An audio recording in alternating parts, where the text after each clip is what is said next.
Right, I know I haven't uploaded a video in a while, so I thought I'd do a little bit of a vlog, considering that I'm doing quite a long trip today, and I hope to stop at some spots on the way back to get some flight footage of some places I've never been before. I've got my bag all ready to go. I mean, my GoPro's are charged. I've got about 6-7 batteries with me.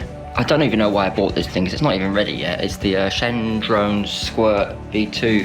I hope to get some flight footage indoors with it as soon as it's ready. I just need to decide what parts to put in it. So yeah, setting off in a couple of hours. I guess we'll see you at the first spot.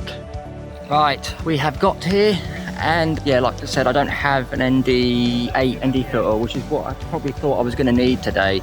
So what I've done is I'm using an ND16 and I've bumped up the ISO to 200. I think that's going to be alright. It might be a little bit dark in places, but hopefully I can sort that out in post. But let's get to it. I mean, it looks sick.